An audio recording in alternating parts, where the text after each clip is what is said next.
이 귀여운 꼬마를 기억하시나요? 늦은 밤 기저귀 차림으로 발견된 그 아기입니다. 경찰 덕분에 무사히 엄마 품에 안길 수 있었지만 그날 이후 엄마는 엄청난 비난 여론에 휩싸여 가슴앓이를 하고 있습니다. 지난 7월 21일 밤 대전의 한 주택가에서 울고 있는 아이가 있다는 신고를 받고 현장에 출동한 내동지구대 경찰들. 현장에선 아기가 기저귀만 찬 채 울고 있었습니다. 아기가 자기 집이라고 가리킨 곳은 문이 잠긴 채 아무도 없었습니다.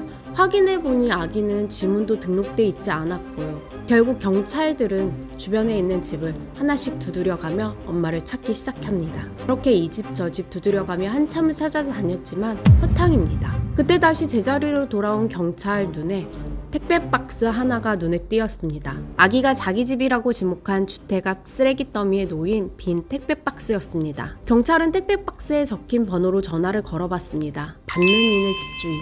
집주인은 그 집에 아기와 엄마가 살고 있다는 걸 확인해줬고 덕분에 세입자인 아기 엄마를 찾을 수 있었습니다. 그렇게 기저귀 찬 아기는 그날 밤 엄마 품에 무사히 돌아갈 수 있었습니다. 사실 경찰이 다급하게 엄마를 찾는 그 사이 아기는 경찰 아저씨가 준 군무복을 입고는 이렇게 해맑게 신이 났더랬죠. 아기가 길을 잃고 크게 놀라지는 않았다는 얘기여서 이래저래 한밤중 소동은 훈훈한 결말을 맺게 됐습니다.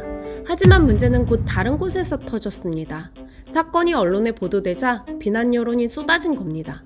사람들은 아기 엄마가 아기를 재우고 혼자 외출했다는 사실을 알고는 엄마를 비난하기 시작했습니다. 엄마가 무책임하다고 수군댔고 아기를 혼자 뒀으니 아동학대라거나 경찰이 수사를 해야 한다는 얘기까지 나왔습니다. 하지만 경찰과 주문센터에서 확인한 사연은 그런 추측과는 달랐습니다. 아기 엄마는 잠깐이라도 아기를 돌봐줄 다른 가족이 없는 온전히 혼자 아기를 돌봐야 하는 처지라고 해요.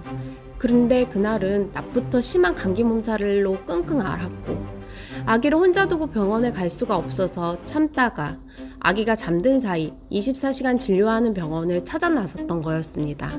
근데 그 사이 아기가 잠에서 깨 엄마를 찾아 집 밖으로 나간 거였고요. 아기가 사는 곳은 이런 단독주택이어서 집 밖으로 나오는 게 그리 어렵진 않은 구조예요. 게다가 아기가 나오면서 문을 닫을 때 도어록이 작동하면서 문이 잠겨 아기는 다시 집으로 들어갈 수 없었습니다. 아기가 자고 있을 거라고 생각하고 병원에서 치료를 받던 엄마는 경찰의 전화를 받고 놀라 한달음에 달려왔습니다. 엄마는 아기를 보고 경찰에게 연신 감사 인사를 전했고 다시는 이런 일이 발생하지 않도록 지구대로가 지문 등록까지 마쳤다고 합니다. 사실 우리는 아기 엄마의 사연을 잘 모릅니다. 아기를 혼자 키우면서 어떤 어려움을 겪는지도 알 수가 없죠. 만약 아기에게 학대나 방임의 흔적이 있었다면 경찰이 파악해 조치를 취했을 거예요. 그건 경찰의 의무니까요. 하지만 경찰이 확인한 바로는 아기는 전혀 그런 상황이 아니었다고 해요.